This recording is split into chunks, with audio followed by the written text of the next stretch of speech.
Our environment contains toxic chemicals. There are a good number that are being added to our everyday products that you might not be aware of. Something like this, deodorant. This is an example of a toxic product. It can be depending on the ingredients. The ingredients of concern in that product would be... Dr. Yvonne Burkart is a world-leading toxicologist and is on a mission to help you live a low-tox lifestyle. She will share the toxins in your everyday products, and it starts with your fry pan. These chemicals are not necessarily innocuous, meaning they're not just innocent. They are doing something to our hormone systems. They could potentially trigger cancer gene expression, which is, again, not something we want to do. The phthalates, parabens, and others. These have been linked with increased obesity, meaning you put on more fat, you store more fat, and then it becomes more difficult to lose that fat. This is one of the worst types of chemicals out there. Let's talk about some everyday products that people might be using. This is something most people use, a fry pan.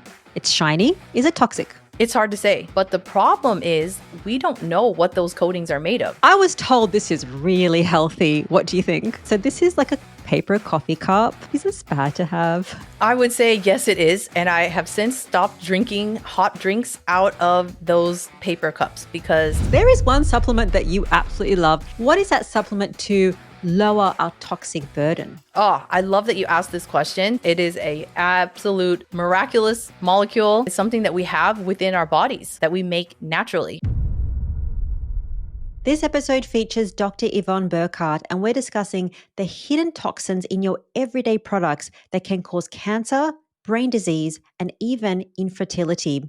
Now, if you're learning from and enjoying these free episodes, please hit the subscribe button because we know that real food is medicine. And by the simple act of subscribing, you can help share the message to millions more people that need to hear the truth.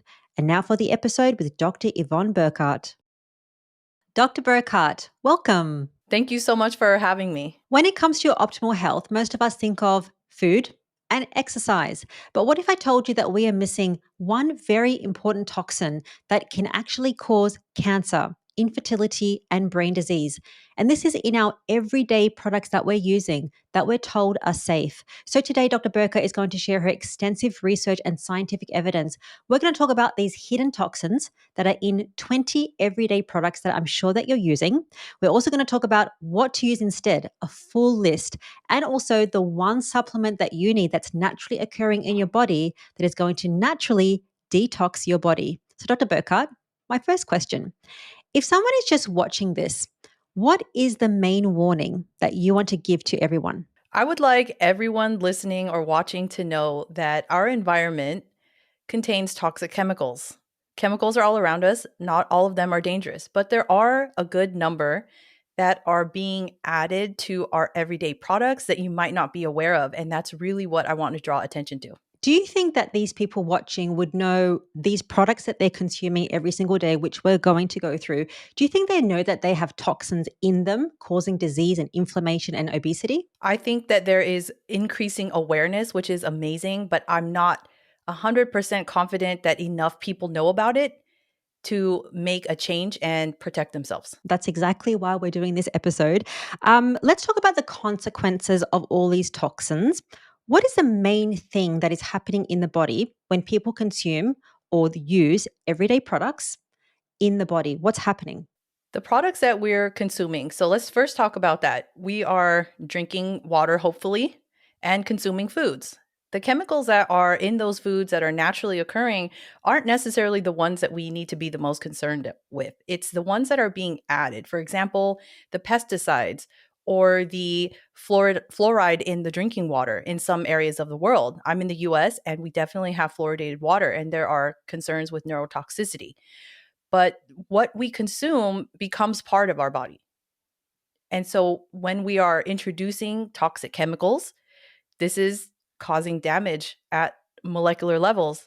And this can influence the way that we feel, the way that we behave, and whether or not we're able to have babies. Absolutely. There is an interesting study talking about the consequences of consuming these everyday products, which is cancer.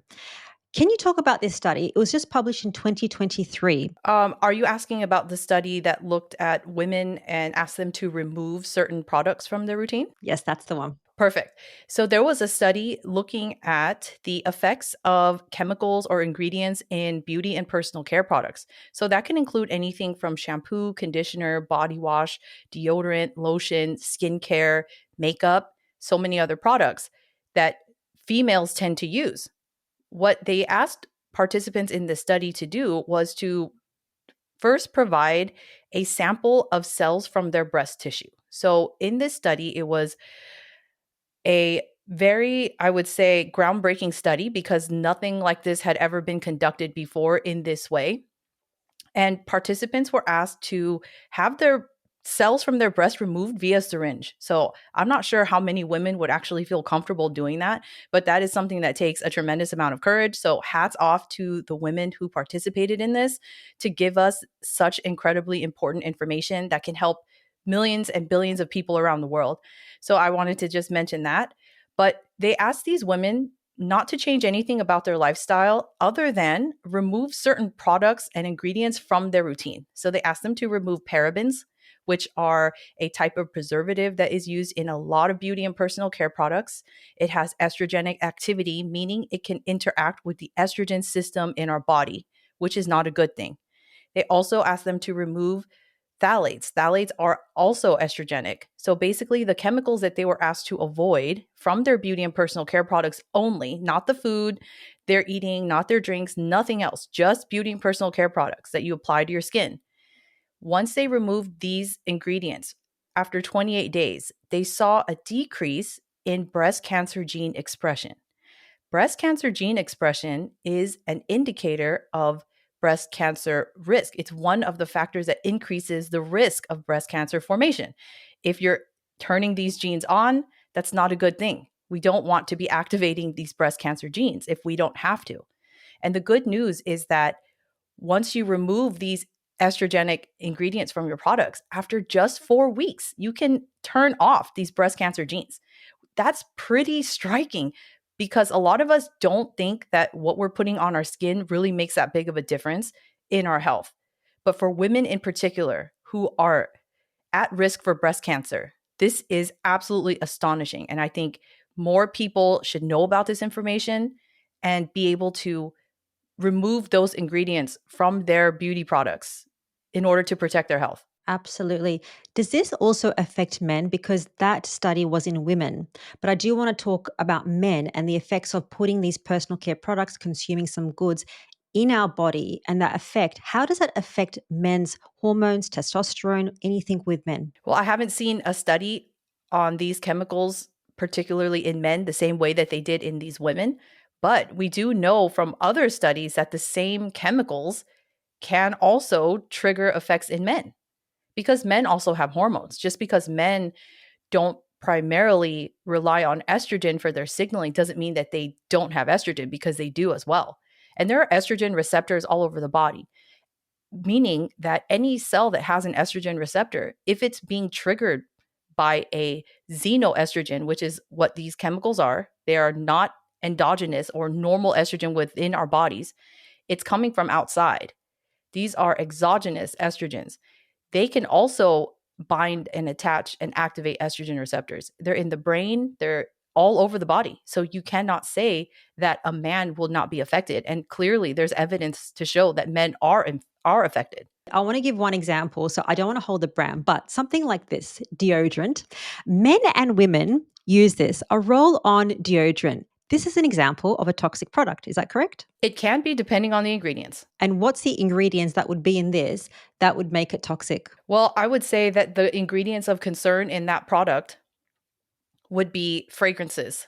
So fragrances is a loophole. It's an umbrella term that can basically be a catch-all for anywhere up to 4,000 different chemicals in that one single word, fragrance or parfum. Depending where you are in the world, you might see both or one or the other.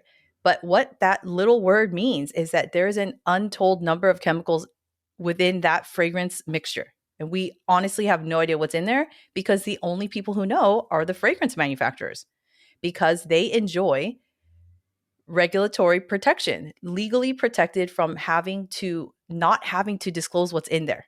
They are protected by law. So I can't see really the ingredients because they are so, so small. But if I see something that says fragrance or parfum, you're saying there's 4,000 potential chemicals inside that one label that is on here. Is that correct? Yes, nearly. So there's actually a list that you can find from the fragrance industry itself that publishes what they call a so-called transparency list, which is ironic given that the fragrance in a product is completely non-transparent. And in that list are known carcinogens, endocrine disrupting chemicals like the xenoestrogens that we've briefly touched on, and also potent allergens. So these chemicals are not necessarily innocuous, meaning they're not just innocent. They are doing something to our hormone systems. They could potentially trigger cancer gene expression, which is again not something we want to do. So the association that you're talking about, is that the International Fragrance Association? Absolutely. That is the fragrance industry group.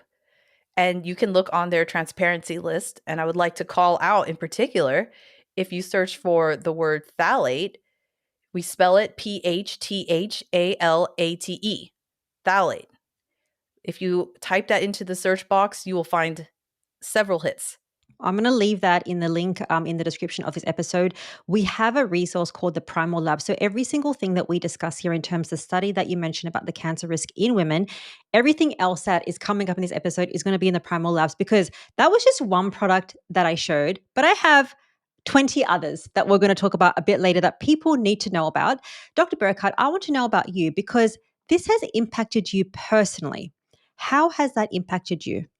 I have been trained as a toxicologist. I'm trained to study toxic chemicals, but I never once thought that I would be personally impacted because it just seemed like something, oh, it happens around me, but not to me. Fast forward, after I finish school, I get a job. It's extremely stressful, and I start to notice my health declining. And it wasn't until I took matters into my own hands that I started uncovering the possibility, or actually the fact, that I had a high toxic load. I had lived a conventional lifestyle. So I ate conventional foods. I used conventional products, all the mainstream things that you see online. Or back then, I guess it wasn't online, but you know what I'm saying. All the popular products, trendy items, fragrances, makeup. I ate fast food. I was living the unfortunately standard American diet and lifestyle. It was very sad. And so I had a high toxic load, and I found myself unable to carry a pregnancy. And so it became obvious to me that if I wanted to start a family and I didn't want to necessarily rely on IVF and hope that it would work for me, I wanted to give my body the best possible chance that I could to carry and birth my own children. So I went on this route of detoxifying my life, essentially. There's so many women that suffer with infertility, and that's what you were talking about, the effects of chemicals, the effects of food that it has in our body. Women in their 20s and 30s that just can't get pregnant, they're going through IVF.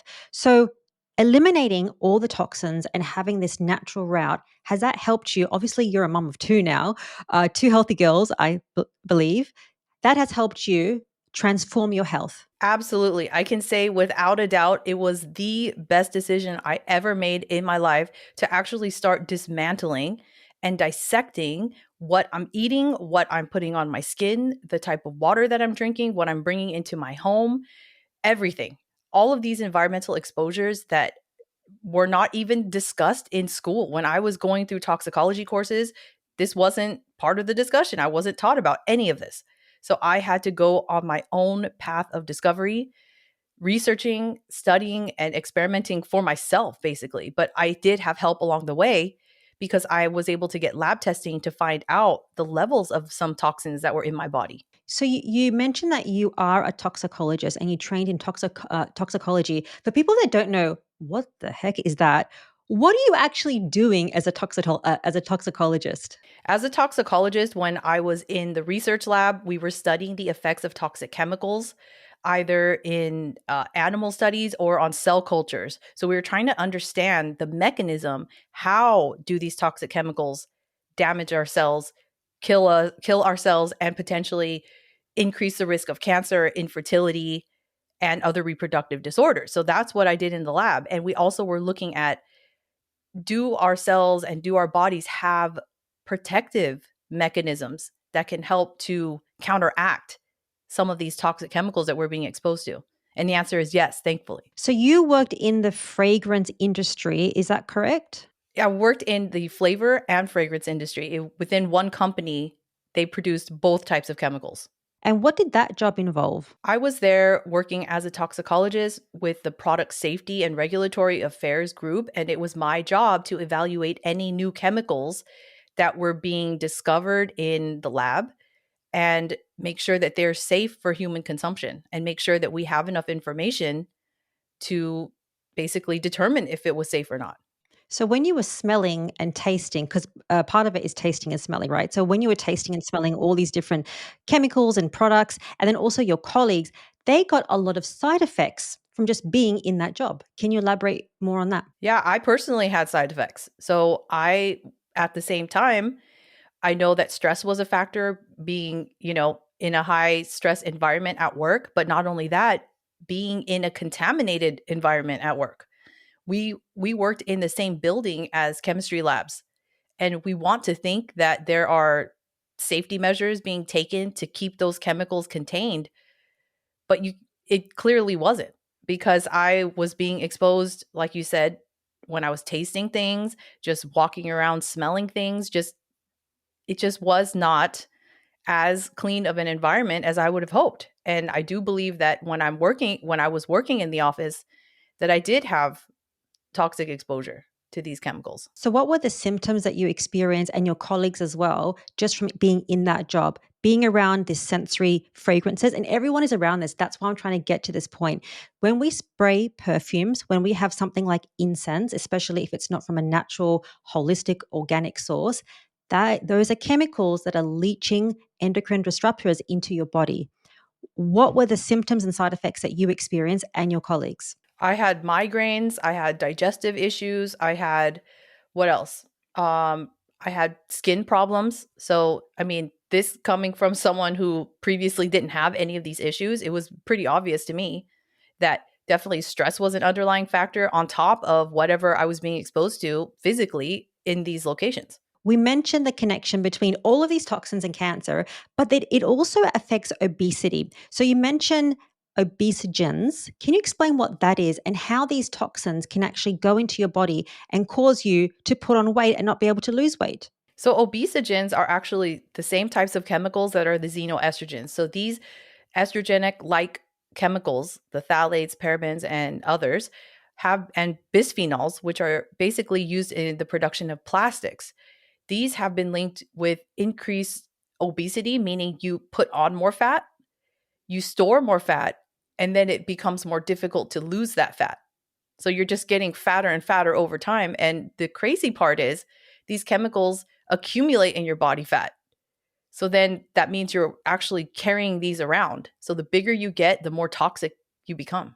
And do those toxins stay in the body? So if you just stop all of these toxins, which we're going to talk about, let's just say that you clean house, you're internally right now stopping everything.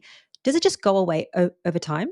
Not necessarily. Some of these can metabolize and get excreted pretty quickly from your body, but then others get stored in your body fat. So unless you stop the exposures and you remove them from your body via burning the fat, losing the weight, some people I have seen actually, if you lose weight too fast, can look a little bit sickly.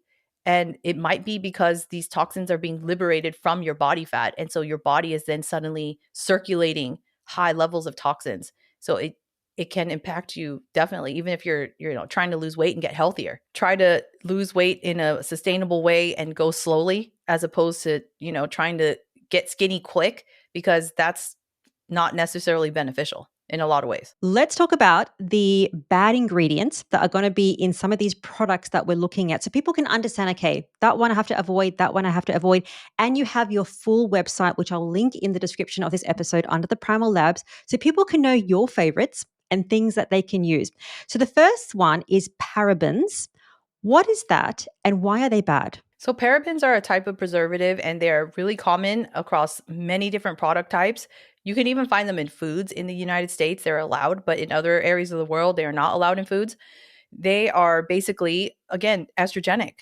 These types of chemicals that are triggering the estrogen pathways in our bodies. And so they are not something that necessarily needs to be in the product because there's other alternatives of preservatives that we don't need to use those anymore. If we look at the back of a label of, say, a food, what is the words that is going to be on the label so people can know there's a paraben in there? It'll say paraben. So it'll say either like methyl paraben, propyl paraben. There's several different types of parabens, but just look for that part of the word, paraben. I want to also ask you, when you mentioned that these parabens cause high estrogen, when you have too much estrogen, that's problematic, especially for men and also for women.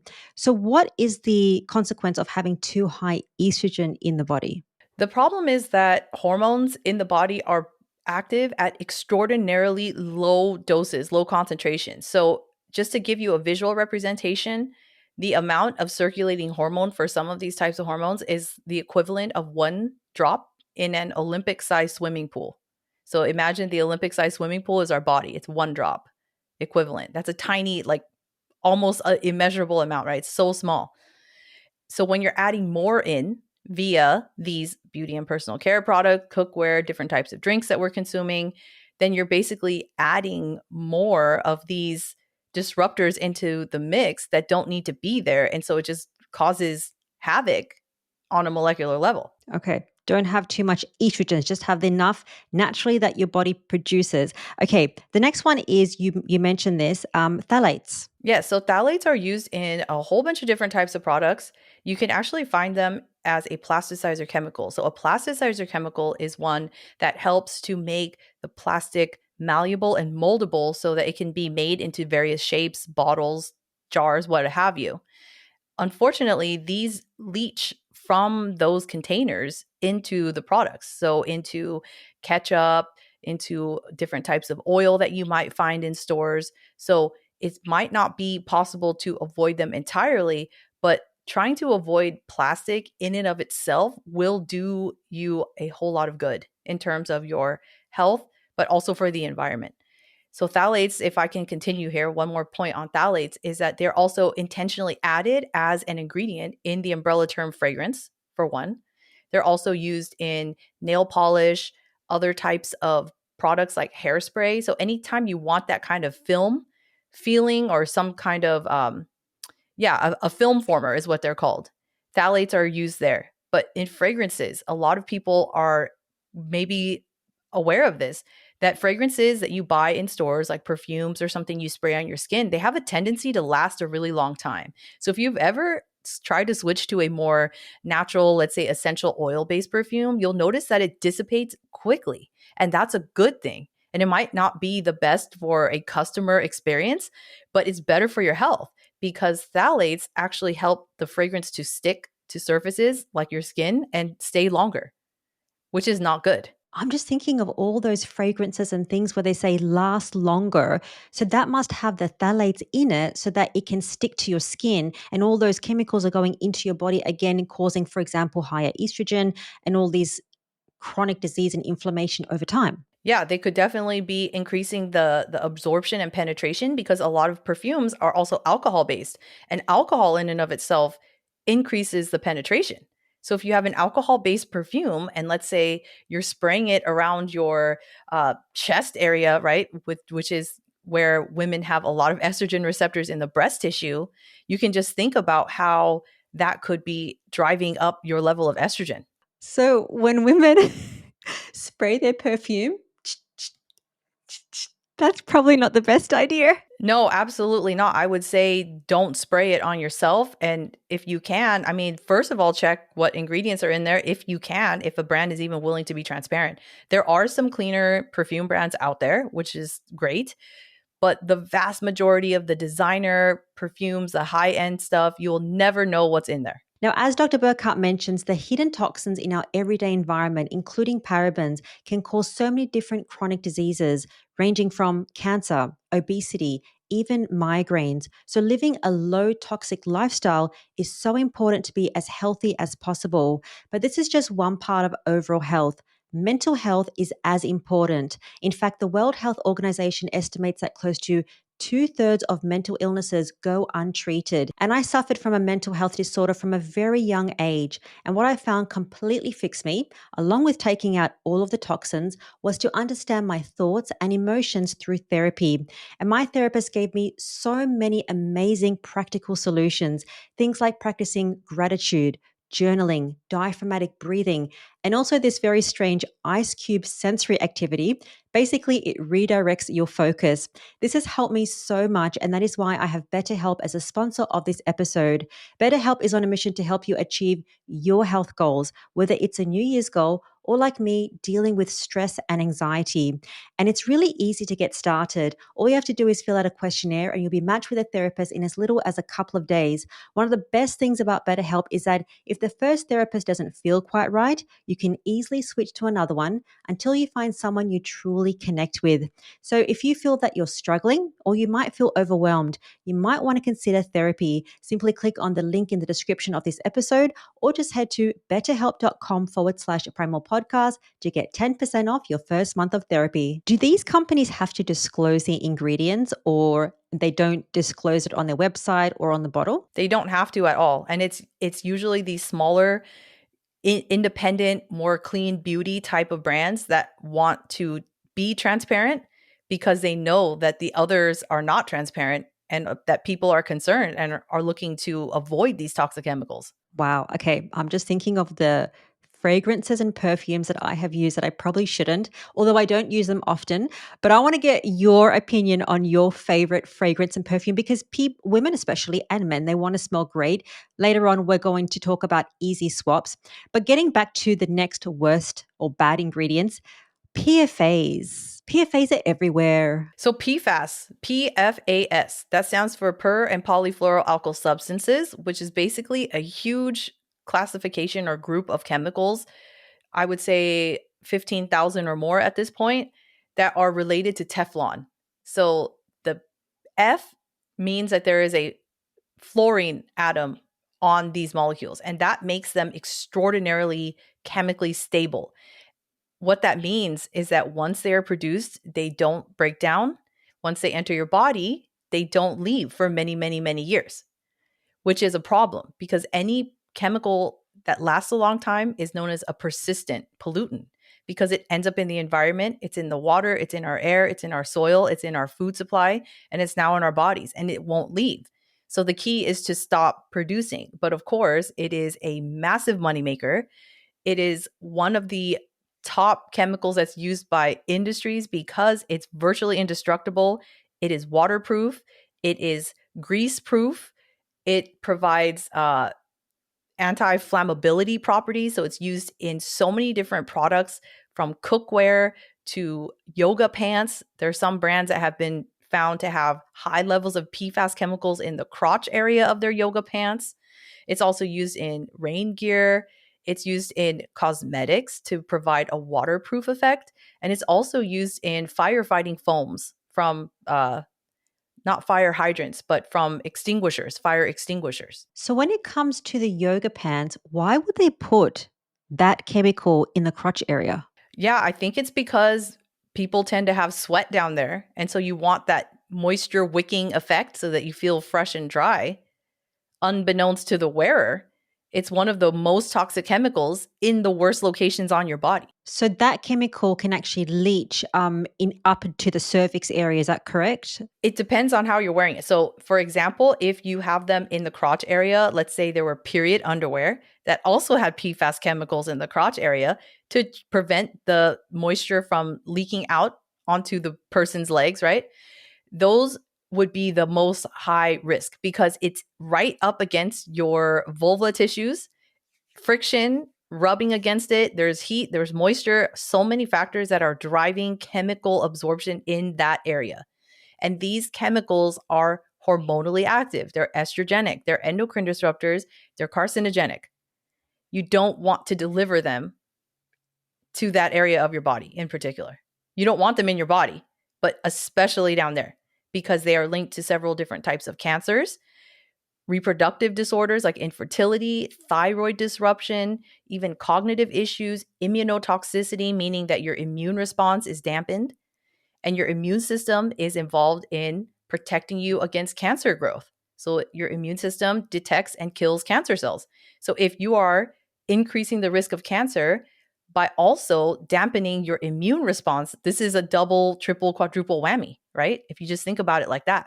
This is one of the worst types of chemicals out there. I almost think that people don't really think about that because they think of PFAs. When I think about PFAs, I think about plastic containers and anything that's plastic, but you're never going to think about it being in the crotch of your yoga pants because people work out. Is that the same as men? So if they're wearing workout gear, same thing. Yes, in the moisture wicking, sweat wicking, quick dry type of materials, be wary of those in particular, and anything that doesn't require ironing. Anything that is stain guard, stain proof. So these chemicals basically provide a non-stick surface, right? So that stains slide off and that things don't wrinkle, they don't crease. It's just an amazing chemical from a functionality perspective, for a convenience perspective, but it's the worst chemical that you can expose yourself to. Okay. And is there an easy way that people can think, okay, I don't want to consume these PFAs. I just need to avoid everything with PFAs. How do they know? Is it just that criteria that you said? If it slips off, if it absorbs moisture easily, all those qualities just make it easier. It would be a PFA inside. More likely than not. And if not, it would be a substitute of something that is similar to a PFAS chemical because consumers are now on the alert, avoiding PFAS, that manufacturers are swapping things out in the background, hoping that people won't figure it out. So the key is to really avoid in makeup, waterproof, long lasting, first and foremost. That also goes for waterproof rain gear. It also goes for the yoga pants, right? Anything that's sweat wicking, waterproof, long lasting, non-stick, grease proof. Those would be the top 5 easiest ways to identify if something might have a PFAS in it. I feel like, oh my goodness, if people could just see my reaction to you when you're saying all these words, waterproof, long lasting, all these things, because people use waterproof, long lasting mascara and a foundation that lasts 12 hours. I can just think of the biggest brands in the world that promote that as a selling point. Those have chemicals, but potentially PFAs in it or parabens in it as well. Yeah, the parabens you'll be able to see on the label. There was actually a study showing that over 90% of products that contain PFAS chemicals in them did not list them on the ingredients list, which is absolutely mind-boggling. So look out for those characteristics. I'll say it again. Waterproof, long-lasting, grease-proof, non-stick, and the other one is sweat wicking. Okay, very good list there. The last one I have here as a bad ingredient is BPA. BPA is known as bisphenol A. This is a xenoestrogen as well. So we're on the topic of endocrine disruptors. They're acting through these estrogenic pathways. Bisphenol is used in plastic. It was used a lot in like consumer goods, like different types of bottles. So if you look on the bottom of your plastic container, there should be a number in a triangle with arrows in it. Look out for numbers 3 and number 7 because those can have endocrine disruptors in them. So number 3 being PVC, that can have phthalates in it, and then BPA can be in number 7. So you want to look out for that. But plastics in general are problematic. Those happen to be ones that have known endocrine disruptors added to them. So these bisphenols, they're also used in the coating of thermal receipt paper. So we all go to the store, we buy things, they hand you a receipt, right? Seems pretty innocuous. You wouldn't really think that this could be a problem. But there was actually a study showing that if you apply hand lotion, which is oily, right? Or an alcohol-based hand sanitizer and touch the receipt, you can actually measure an increase in bisphenol in your body. That's crazy to think. You just barely handled a small receipt, maybe for a few minutes. But those two things, because bisphenols are fat soluble, they're going to migrate towards the oily hand lotion you put on. And the alcohol is increasing chemical penetration. This is crazy. just to think that you're touching a receipt and you're getting a measurable increase in the amount of bisphenol in your body. So I'm just mindful with this conversation so far. I think people might be thinking, "Oh my god, I this is too much, and I probably don't know where to start." Before we play this little game that I have in terms of the products I have here, the everyday products that people are using, this is not about being like zero toxins in our lifestyle. It's about lowering the toxic burden. Can you elaborate on that so it just helps people feel a bit better? Yeah, I'm really glad you bring it up because, yes, we have been discussing some pretty nasty chemicals. And it might sound shocking and scary if you've never heard of this in your life. So I totally understand. And I'm really glad you bring up this point. It's impossible to be no tox. That's not a thing. I love the terminology low tox because it basically implies that you're just lowering your toxic exposure as much as you can, right? Within reason, within budget. I like to practice the 80-20 rule. 80% of the time, I do my best. I focus on the things that I'm using every single day because those are the ones that are moving the needle in my toxic load, right? And in my health. The other 20% of the time, I'm traveling, I'm out and about. I like to eat out. I like to enjoy things. Sometimes I have to drink out of a plastic water bottle. So be it. I need water. So I don't want anyone to feel discouraged or afraid that what you're doing is going to kill you because you've survived until this point. So you're doing pretty good. Just be aware that some of these things are out there that aren't being disclosed and aren't being told to us. And we're not being warned about it up front. And we're doing things that maybe could potentially increase our toxic load, right? So just slowly dialing it back and being a little bit aware, like the receipt option, right? If you touch a receipt, are you going to die? No.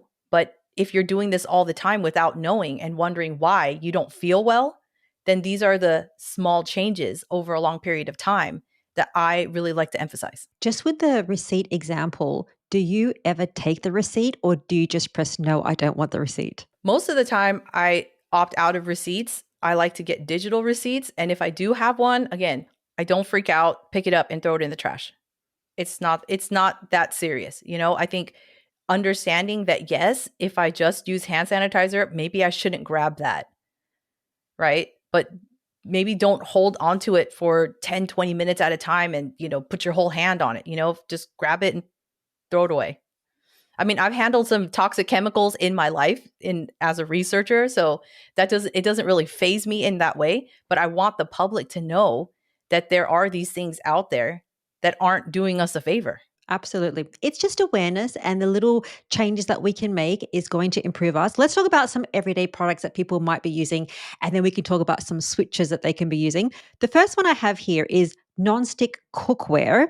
Pertaining to, let's first talk about air fryers, non-stick air fryers. What's the problem with that?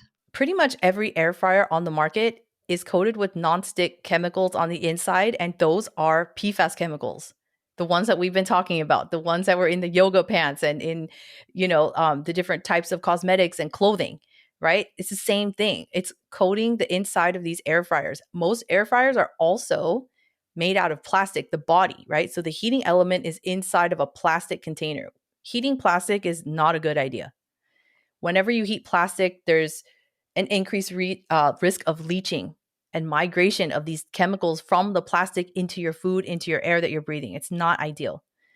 I personally had experience where I bought an air fryer, not realizing that it was nonstick coated on the inside because I was lured in by the convenience. And so once I unboxed it and plugged it in, there was a horrible smell that I had to leave it in my garage for 2 weeks. I could still smell it for 2 weeks. It was so shocking to me. But nonetheless, the point is that when you're using these nonstick cookwares, air fryers, these chemicals are not staying bound to the cookware. They're leaching and migrating into your food. And they're even in the air you breathe, right? There's a such thing as Teflon flu, where if you inhale enough of these PFAS chemicals, that you have flu-like symptoms. And not only that, but they are potentially leaching into your food in solid form. So if you scratch your cookware, there are PFAS chemicals and particles being released. If you happen to severely scratch your pan, then you have more, right? And I don't know if anyone out there has ever used a nonstick pan that didn't scratch. Is that the same as rice cookers in case anyone's having rice or they slow cookers? Same thing, right? Yes, if it's got that nonstick property, more likely than not, it's nonstick. I've not seen a piece of nonstick cookware that isn't PFAS unless they're claiming that it's ceramic coated, which is sort of a newer, more eco-friendly, healthier spin on it. But I'm not convinced that those are better than the traditional Teflon pans. Okay, let's talk about a pan. I have this pan here. If you can see it. This is a ceramic non-stick pan. Do you think it's good? It's hard to say because ceramic, although it does sound promising, that it's not necessarily PFAS chemicals, because a lot of these brands will say it's PTFE free. PTFE is Teflon. It's PFOA, it's PFOS free. That's great, right? Those are types of PFAS chemicals. But the problem is we don't know what those coatings are made of. So just because they're not PFAS, what are they still? We don't know. And whenever there is an unknown, based on the precautionary principle, we treat it as guilty until proven innocent. So in the absence of data, I cannot say that this is a better option than Teflon. This one has like a shiny coating. So if you can see how shiny it is. I feel like it's not good. So my husband and I are traveling at the moment. So we travel around to different countries. So we try to get the best cookware and the best things that we can get. But I just looked this one up and it did say ceramic non-stick, very, very healthy for you. But given what you said, I don't think it is healthy. I think a better option would be stainless steel, and then other options that you have on your website. Yeah, I would say stainless steel. So think about some of the traditional cooking materials that our ancestors have used, such as cast iron pots, right? That's very, very old. They've been used for hundreds, if not thousands of years.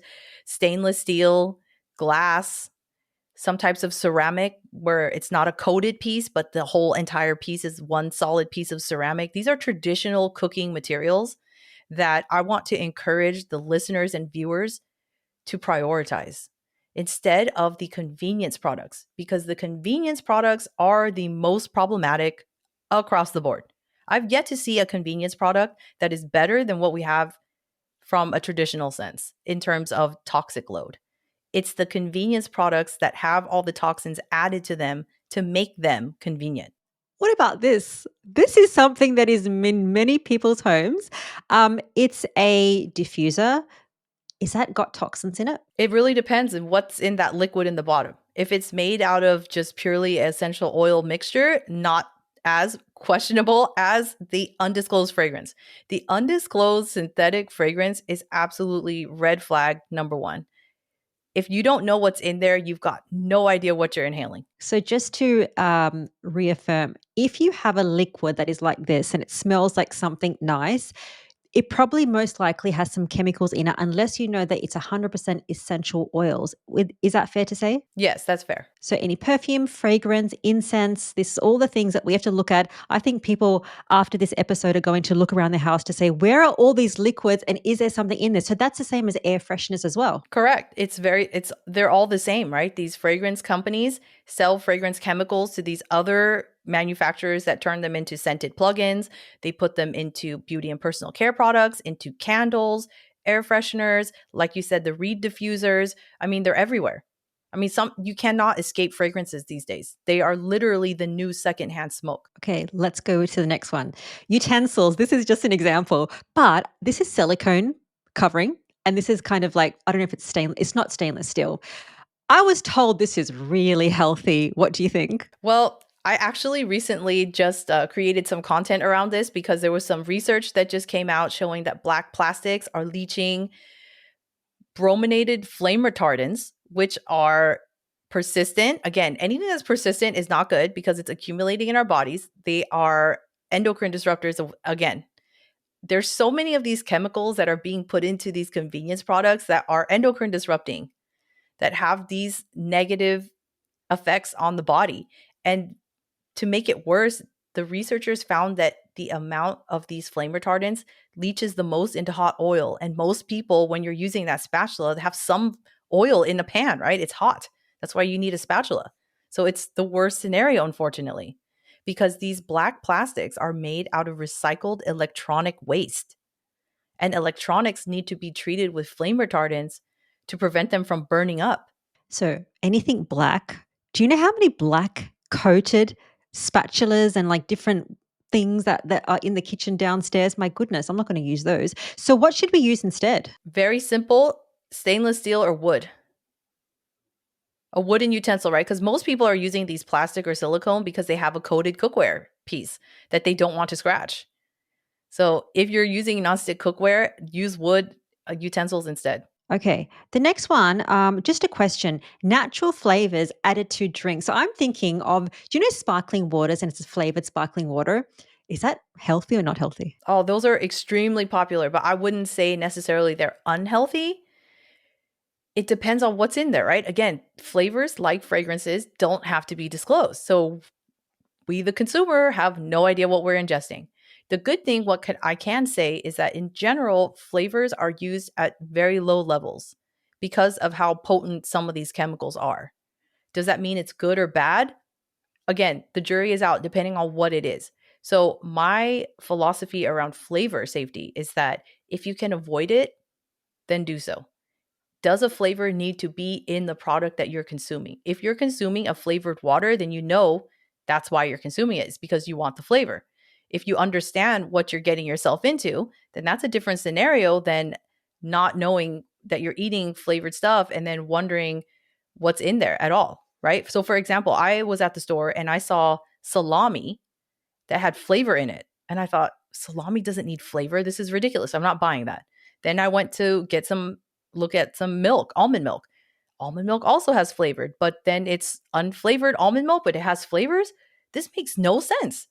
So if you just start paying attention to the ingredients list and just start reading these labels, you'll see flavor in almost everything. Flavor and fragrance, those two things are absolutely insidious. Are flavors the worst things out there? No. There's sometimes when I consume flavored things, but I don't prioritize those things. I try not to if I can, but if it's flavored, such as a protein powder or a flavored water, then I'm expecting there to be flavor in there. That's fine. If I can find out more information and the company can tell me what's in the flavor, even better. But I don't necessarily fear them because they're not as, I would say, hazardous as some fragrance chemicals. I think it's just good to know what is the bad of like the worst of the worst, and then just things that it's okay to have in moderation so that you can live your life. Well, what about this? So this is like a paper coffee cup. Is this bad to have? I would say yes, it is. And I have since stopped drinking hot drinks out of those plastic lined paper cups because I was actually surprised by this. I used to drink those coffees all the time. It was such a great experience to be able to grab a coffee and keep it moving and go about my day, right? But come to find out, the inside of those paper cups is lined with a thin layer of plastic. And within that plastic are plasticizer chemicals like the phthalates that we mentioned, right? But there's also heavy metals, which of course are not ideal to consume if you can avoid them. And then come to find out, there's microplastics that are leaching. So if you're pouring a hot, acidic beverage like coffee into those plastic lined paper cups, studies show that within 15 minutes, there are 25,000 microplastic particles that have leached into your drink. And if you are drinking more than 1 cup a day, then you're just increasing the amount of microplastics that you consume. And these are the hot topic right now. They're the emerging contaminant of concern. Everyone's talking about microplastics. They've always been around us, but the research now is really coming out at an astronomical rate, which is good because we need to know what they're doing to us. What should we consume instead? If we want to have our coffee, what should we have it in instead? A reusable cup. So if you can bring your own reusable cup, avoid the plastic for, again, the same reasons, the microplastic leaching. Just because it's reusable doesn't mean that there's no plastic in it. It's still plastic.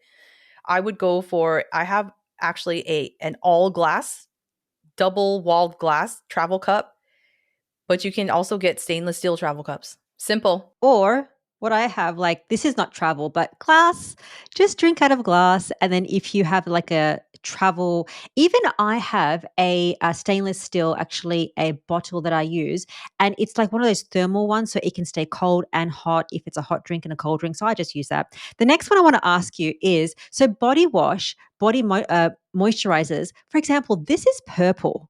Why on earth do they make this purple? They add colors to it because they think it's more visually appealing.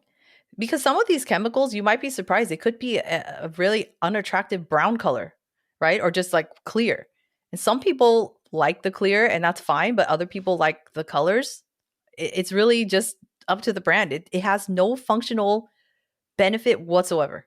Is there any brands that you would say, I don't know if we can say brands, but any brands that you think like are pretty bad that you should just avoid that have parabens, PFAs, like all these different toxins in them? Unfortunately, I'm going to say this, it's most of the major store brands out there. So the mainstream brands that you'll find in pretty much any store around the world, they're owned by the top conglomerates of the world. Those are the ones to avoid. That's a very general blanket statement, but those unfortunately have the worst ingredients in them. I'm not sure if we're allowed to name brands, but at least that's a really good guide to say if it's big brand, probably have a look at it. We mentioned deodorants, but this is just a roll on. There's spray, there is other forms that people use. What is a better alternative to using this? So that's a really good question. And I want to elaborate more on the issue with deodorant because the other concerning ingredient in deodorant is the aluminum salt. Because, excuse me, I should say antiperspirant. It's specific, right? Antiperspirants contain aluminum salts that block sweat ducts in your underarms and prevent the sweat from being released. Sweat is a detox pathway, so you don't want to block sweat. But I understand it might be really uncomfortable if you're walking around and your shirt is sopping wet, right? But here's the thing. Those aluminum salts are not doing you any favors. There was actually studies showing that people who use aluminum salt deodorant actually have more body odor because it disrupts the microbiome of the skin on your underarms. What should we use instead? Because like my husband, so we're in Sydney, Australia. He goes out. It's about 30 degrees Celsius, which in Fahrenheit, it's pretty hot.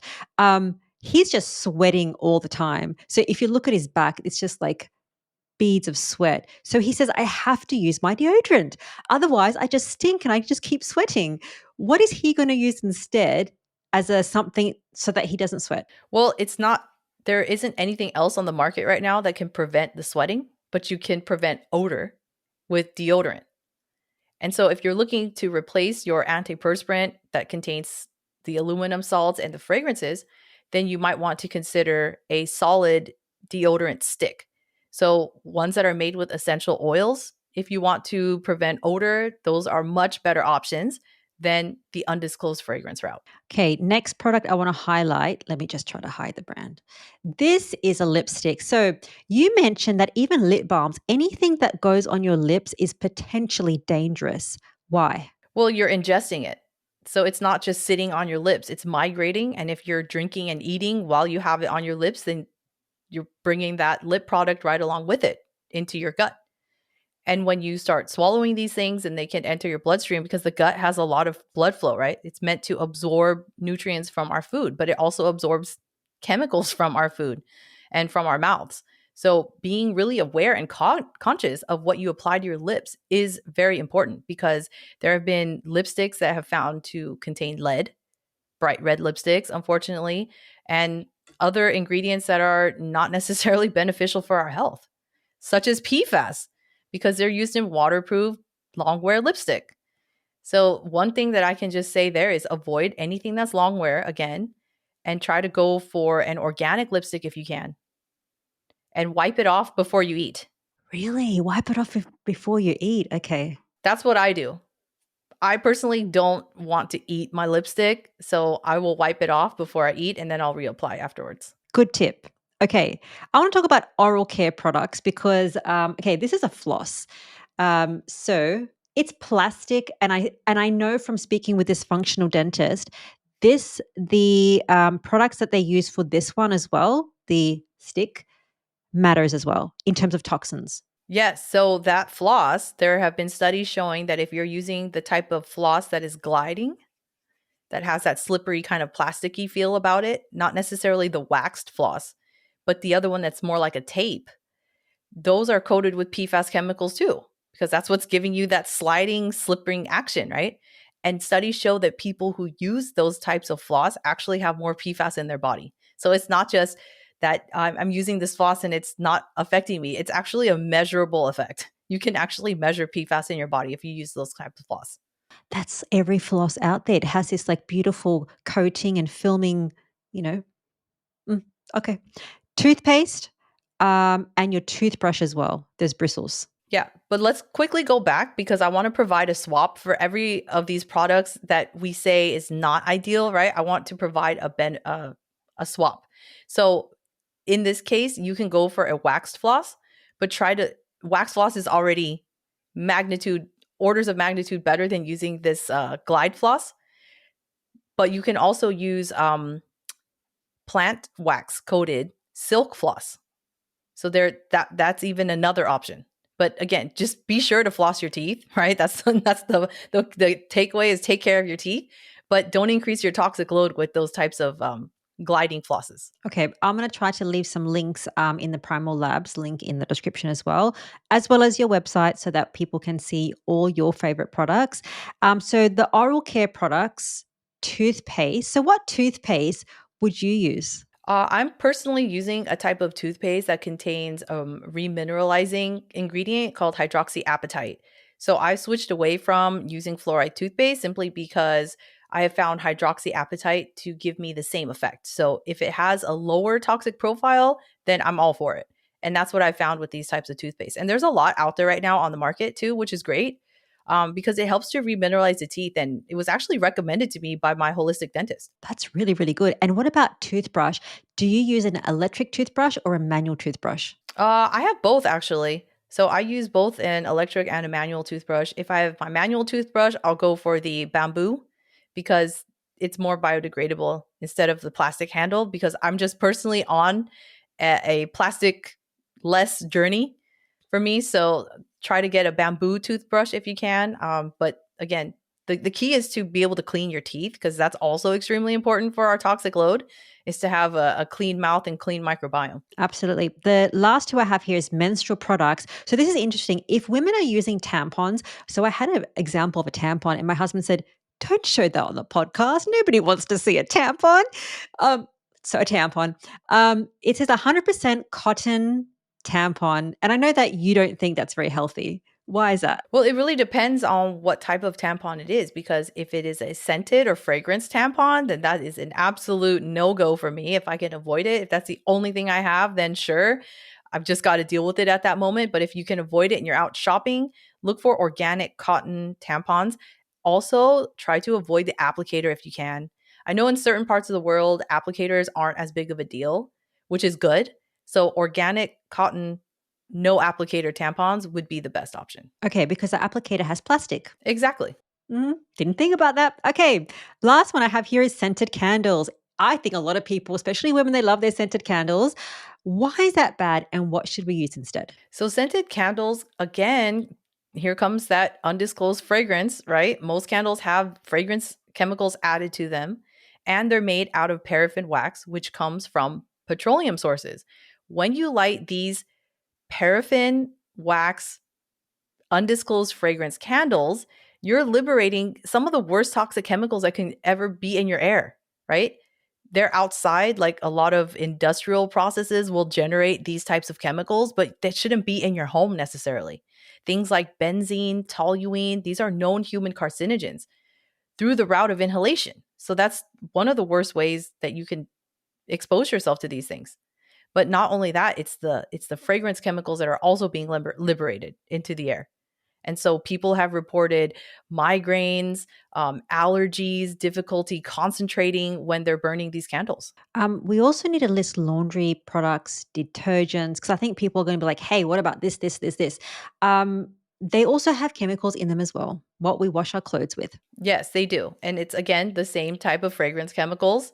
But the problem with laundry detergent is that it's up against your skin all day long and there's friction involved, right? Anytime you move, that clothing is rubbing against your skin.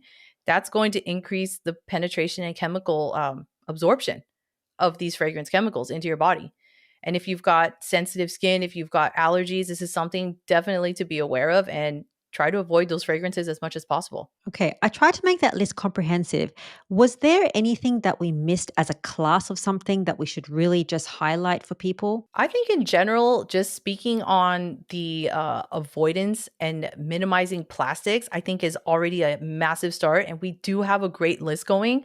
But if there's any more, of course, feel free to, leave a comment, leave some questions, and I'll try my best to answer them.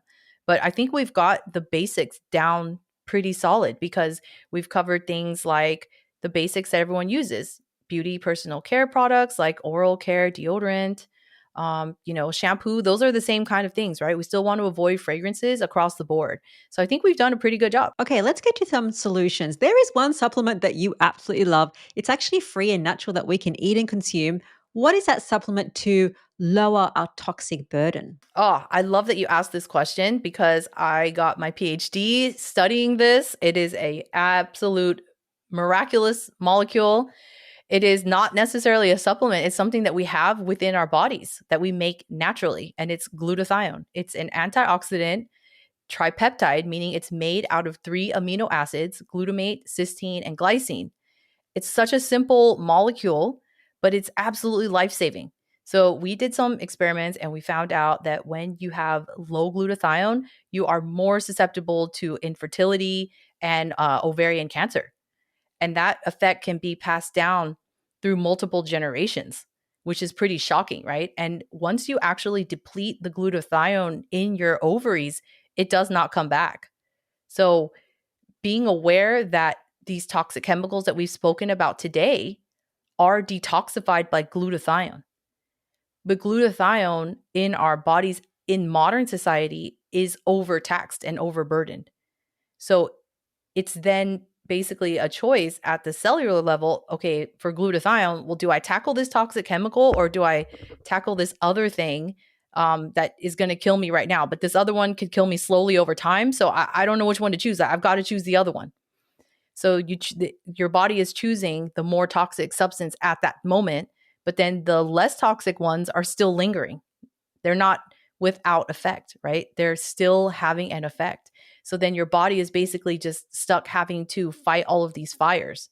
So if you can increase your glutathione levels, I love to increase glutathione just normally through my food, through my diet, and through my lifestyle. So there's a number of different things you can do.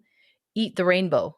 That's one of the best ways. Eat all different color fruits and vegetables because there are building blocks in there to help you make glutathione. Other things, sulfur rich sources, because sulfur is found in cysteine, which is the main part of glutathione that is doing all of the heavy lifting of the detoxification. Sulfur can come from eggs, meat, again, sulfur-rich vegetables like cruciferous, broccoli, cabbage, kale, asparagus, those types of things. I also like to consume matcha because matcha has been shown to increase glutathione. So has different forms of exercise. So weightlifting, aerobic exercise, getting adequate sleep, definitely avoiding alcohol because alcohol depletes glutathione and so does smoking cigarettes. So basically all the things that doctors have always told us about being healthier, it really works. And there is a molecular basis for this. And it's rooted in my opinion, in glutathione. Glutathione is the master antioxidant in the body. It absolutely does so much to protect us. So we could naturally increase it through dietary means, through exercise, and through avoiding the toxins as much as we can. I need to ask you about supplements because I Googled the glutathione and there's like supplements around it. What do you think about supplements? It really depends, right? So supplementation can be helpful and it is helpful for a lot of people, but I don't prefer that to use that as a first route, right? As the first action. Try to change the lifestyle because that's going to have the most long-lasting effect. If you're just looking to supplement and hopefully out supplement a toxic lifestyle, that's not going to work for you. So yes, supplementation can help. Some people use N-acetylcysteine to provide the cysteine for your cells to make glutathione, which can be really helpful. But again, always talk to your doctor, find out what you need because some people don't have the adequate genes and expression of the enzymes to make glutathione. So even if you provide the N-acetylcysteine, your body might not be able to utilize it 100%. So just find out what your body needs and really work together with your healthcare provider to figure that out, as opposed to trying to out supplement a toxic lifestyle. Yes, exactly that. Don't out supplement a toxic lifestyle. Is there any test that people can work with their healthcare professional to understand their toxic load, if they have levels of inflammation and toxicity? Yeah, if you work with a more functional, holistic, or integrative medical doctor, you can definitely get these tests done, but they are usually out of pocket. So that's something that if you've got the budget to do, it's very beneficial and informative, but work with your doctor because they know the types of tests to order for you and when. Okay, last thing, let's talk about some quick fire solutions for people. So we spoke about the products to avoid and then things to actually use instead of those toxic products. But I do want to talk about some solutions pertaining to inside your home. So your air quality matters inside your home and outside, but why should we focus on the inside air quality? Well, first of all, we're inside of our homes. 30% of our lives are spent sleeping, and another, good amount is spent inside our homes, right? The problem is that most people do not adequately ventilate their homes, meaning they don't open their windows and get fresh air enough. And if we're using these fragranced products, you're literally creating air pollution inside your home. And in fact, the US Environmental Protection Agency estimated that indoor air is 3 to 5 times more polluted than outdoor air, which is pretty surprising for a lot of people because you think, oh, well, there's cars and factories and all this kind of stuff outside, but there's more dilution going on outside, right? There's more fresh air. That's where the fresh air is. So if you can open your windows as much as possible, a simple way to reduce air pollution in your home is to remove your shoes, which surprises a lot of people, but it's definitely going to help improve the cleanliness of your home and also the cleanliness of your air. But you can also remove fragrance products, right? Try to avoid the fragrance products as much as you can. And this is a very simple one too. Dust and vacuum, mop and sweep your house as frequently as you can. Because if you're not, then every time you walk around, you're kicking up the dust again in your home, right? And we recently had our home cleaned, and what a difference. What a difference you feel. Just your overall well-being just can go through the roof in a clean home versus one that's not clean. How much dirt does wearing shoes in the house bring into the house? Well, I can't give you a quantity, but we know that on shoe soles, there are pathogenic bacteria, there's fecal material, there's, all different kinds of pollutants and things that come from outside. So if you just imagine that you're tracking that around your home on your shoe soles, and just think about if you don't clean your house very often, it can start to build up. Got it. Okay. Clean water, very, very important. What water are you using at home or drinking at home? I drink reverse osmosis filtered water, but I want to emphasize that any filtration is better than no filtration. So, really, depending on where you are, look up your water report, find out what pollutants are in there, try to get a filter that can remove it. So, if you go to the Environmental Working Group, ewg.org, I believe is their website, they have a tap water database specifically for US residents. You can type in your zip code and find out what's in your water and what could possibly be over the safe limit. And if you're not in the US, then try to look up where you live, the water report, because they should have that information for all the citizens. Okay, cleaning products. Are bleach cleaning products okay? Because they have a really strong odor and they give me a headache.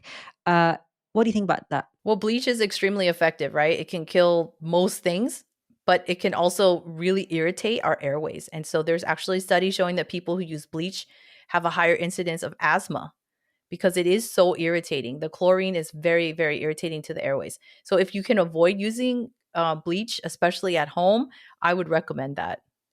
We don't necessarily need that level of disinfection all the time at home. Okay. Last question about skincare. How often are you wearing makeup and what are your favorite brands for makeup? It's really hard to find good brands that work well. You're right, it is. And years ago when I first started avoiding toxic chemicals or, trying to lower my toxic burden, the products were just watered down and did not work. But I'm so glad now because I wear makeup every day to answer your question. I wear makeup pretty much every single day. And there are some fantastic brands out there that have found ways to make products that behave just like the cult classics, just like the mainstream stuff. So I'm absolutely thrilled. If you want to know about some of the brands, then I can mention one of my favorite brands is Saie, Saie. That's one of my favorite brands. I also love, let me think of another one. It's not coming to me so readily, but I would probably say that Saie is one of my top brands that I like to use. That's okay, because I'm going to like Google that and then look for better alternatives for makeup, because that is what women use a lot. You're a mom of two. Is this something that you're also applying in with your two daughters? Absolutely, 100%. They see me all the time in the store reading ingredients lists, and they just know that when mommy is dissecting ingredients lists, like don't mess around. Like, this is a very serious situation. Let's focus, okay? So they've started to, be able to identify when certain things are being marketed toward children that are not healthy. Things like makeup that's marketed for kids, toothpaste that has, sparkles in it. So they're able to pick up on these things now, and I'm so thankful for that, because I wish someone taught me this when I was a kid. I would have avoided so much pain in my life if I had known this information. Absolutely. So the message to go out to the adolescents, to children, to really make this an important part of their lifestyle, and the education in society is so important. Dr. Burkart, thank you so much for your time. This has been very, very comprehensive. If somebody wants to find you more, where can they find you? You can find me on Instagram at Dr. Yvonne Burkart, and I also have a YouTube channel, also at Dr. Yvonne Burkart. Wonderful. Well, this is going to be a comprehensive encyclopedia. I hope people don't feel overwhelmed, but thank you again for your time, and I'm sure we're going to see you very soon. Yes, thank you so much. Thank you for joining me today with Dr. Yvonne Burkart. If you'd like to know more information about everything in this episode, including easy swaps to live a low toxic lifestyle, just head to the description of this episode, click on the Primal Labs, Avoid These Toxic Products, open it up, and you'll see a full list there, including some easy swaps. Now, if you're learning from and enjoying these free episodes, please hit the subscribe button. You can also find me on other social media accounts. I'm on Instagram and on Twitter under the name of the Primal Podcast. And if you love this episode, you'll love another episode I did with Dr. Zoe Harcum. We spoke about everything cholesterol, HDL, LDL, triglycerides, and total cholesterol. Dr. Harcum will talk about the link between cholesterol and heart disease. Does that really matter? And why, if your LDL is increasing and you're on a statin, why that's going to cause increase in heart disease. Finally, thank you for your interest in root cause healing, and I'll see you next week.